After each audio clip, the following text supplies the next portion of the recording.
ಚಿತ್ರರಂಗದಲ್ಲಿ ಡಬ್ಬಿಂಗ್ ಹಾವಳಿಯನ್ನು ತಡೆಗಟ್ಟಬೇಕು ಅಂತ ಮಂಡ್ಯದಲ್ಲಿ ಹಿರಿಯ ನಟ ಟೆನ್ನಿಸ್ ಕೃಷ್ಣ ಹೇಳಿದ್ದಾರೆ. ನಾನು ಕನ್ನಡದ ಪರ ಇದ್ದೇನೆ, ಕನ್ನಡ ಚಿತ್ರಗಳಲ್ಲಿಯೇ ನನ್ನ ಪಾತ್ರ. ಡಬ್ಬಿಂಗ್ ಹಾವಳಿ ನಿಲ್ಲಬೇಕಾಗಿದೆ, ಕನ್ನಡ ಚಿತ್ರರಂಗ ಉಳಿಬೇಕಾಗಿದೆ. ರಾಜಣ್ಣ ಅವರ ಕಾಲದಲ್ಲಿಯೇ ಪ್ಯಾನ್ ಇಂಡಿಯಾ ಬಂದಿದೆ. ಅವರ ಸಿನಿಮಾಗಳನ್ನು ಬೇರೆ ಭಾಷೆಗೆ ಡಬ್ ಮಾಡ್ತಾ ಇದ್ರು.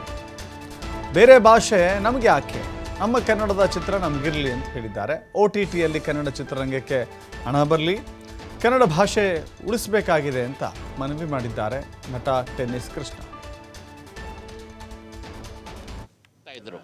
ರೀಮೇಕು ಮಾಡ್ತಾ ಇದ್ರು, ಈಗ ಬಂದಿದ್ದಲ್ಲ, ಅದು ಮೊದಲಿಂದನೂ. ಹಾಗಾಗಿ ದಯಮಾಡಿ ಕನ್ನಡ ಚಿತ್ರರಂಗವನ್ನು ಉಳಿಸ್ಬೇಕು, ಒಳ್ಳೊಳ್ಳೆ ಥಿಯೇಟ್ರ್ಗಳಿಗೆ ಒಳ್ಳೆ ಸಿನಿಮಾಗಳು ಕೊಡಲಿ ಅಂತ ನಾನು ಒತ್ತಾಯಿಸ್ತೀನಿ.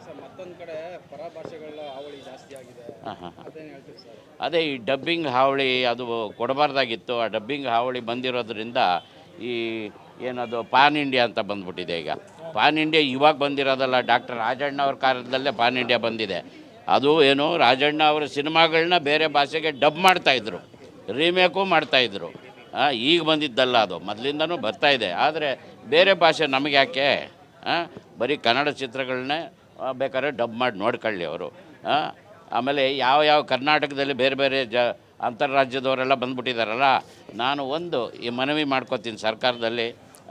ಏನಂತಂದರೆ, ಟಿ ವಿಲಿ ಕನ್ನಡ ಸಿನಿಮಾಗಳನ್ನ ನೋಡ್ತಾ ಇಲ್ಲ. ಹಾಗಾಗಿ ಅವ್ರು ನೋಡಲಿ ಬಿಡಲಿ, ಇದರಲ್ಲಿ ಏನಕ್ಕೆ ಅವರು ತಿಂಗಳಿಗೆ ಇಷ್ಟು ಅಂತ ಕಟ್ತಾರಲ್ಲ, ಅದರಲ್ಲಿ ಕನ್ನಡದ ಸಿನಿಮಾಗಳಿಗೆ ಅವ್ರು ನೋಡಲಿ ಬಿಡಲಿ, ಇಷ್ಟು ಅಂತೇಳಿ ಕನ್ನಡ ಚಿತ್ರರಂಗಕ್ಕೆ ಬಂದ್ಬಿಡ್ಬೇಕು ದುಡ್ಡು ಅಂತ, ನಾನು ಅನುದಾನ ಬಂದುಬಿಡ್ಬೇಕು ಅಂತ ಕೇಳ್ಕೊತೀನಿ. ಕನ್ನಡ ಭಾಷೆ ಉಳಿಬೇಕು ಅಂತಂದರೆ ಅದು ಮಾಡಬೇಕು ಮೊದಲು, ಅವ್ರು ನೋಡಲಿ ಬಿಡಲಿ. ಹಾಗಾದರೂ ಆಮೇಲೆ ಮುಂದೆ